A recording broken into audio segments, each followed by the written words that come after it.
बिस्मिल्लाहिर्रहमानिर्रहीम। अस्सलाम वालेकुम। Welcome to my channel cook with Abida. आज बहुत ही मज़ेदार आलू गोश्त शोरबा की रेसिपी बना रही हूँ जो बहुत ही मज़ेदार बनता है।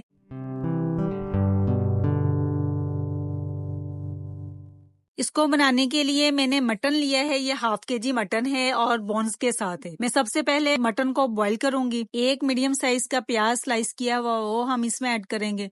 1 टेबलस्पून अदरक है और 1 टेबलस्पून साबुत लहसुन है, ये हम इसमें ऐड कर देंगे। अब हम इसमें कुछ स्पाइस ऐड करेंगे। ये कुछ साबुत मसाला है, एक दालचीनी की स्टिक्स है, 4-5 काली मिर्चें हैं, 2-3 लौंग है और 2 बड़ी इलायचियां हैं। 1 टीस्पून सॉल्ट है, 1 टीस्पून सुरख मिर्चों का पाउडर है, हाफ टी स्पून हल्दी है, हाफ टी स्पून धनिया पाउडर है, हाफ टी स्पून जीरा है। ये सारे मसाले हम गोश्त में ऐड कर देंगे।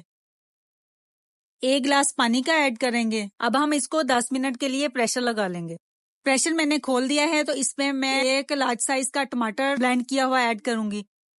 1 टेबलस्पून मैंने दही लिया और इसमें मैंने थोड़ा सा पानी ऐड कर लिया, वो हम इसमें ऐड कर देंगे। साथ ही इसमें हाफ कप ऑयल का ऐड कर देंगे और इसको हम भून लेंगे। इसके अंदर जो ग्रेवी नजर आ रही है ना, ये सारी हमने खत्म करनी है, इसको इतना भूनना है।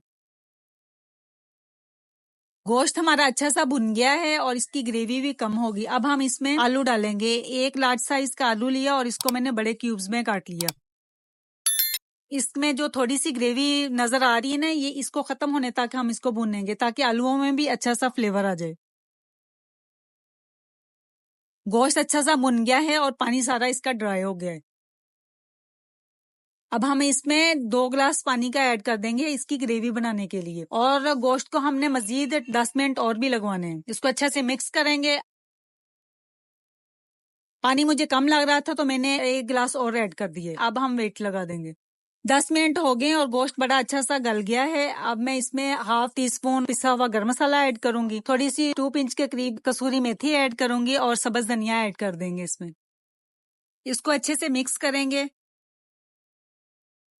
और मैं एक बोटी आपको तोड़ के भी दिखाती हूँ, ये बहुत अच्छा सा गल गया है। ग्रेवी मुझे इतनी ही चाहिए, आप अपने हिसाब से कम ज्यादा कर सकते हैं। अब हम इसको डिश आउट करते हैं। ग्रेवी आप अपने हिसाब से कम या ज्यादा रख सकते हैं, लेकिन आलू शोरबा है तो इसमें थोड़ी सी ग्रेवी ज्यादा ही अच्छी लगती है। अब हम इसकी कुछ गार्निशिंग कर देते हैं। सब्ज धनिया पर छिड़क देंगे, सब्ज मिर्चें स्लाइस की हुई ऐड कर देंगे। हमारा मजेदार सा आलू गोश्त शोरबा रेडी है और ये बहुत ही मजेदार बना है। उम्मीद है आपको ये मेरी रेसिपी पसंद आएगी। पसंद आए तो लाइक और शेयर कीजिएगा और मेरे चैनल को जरूर सब्सक्राइब कीजिएगा। नेक्स्ट वीडियो तक के लिए अल्लाह हाफिज।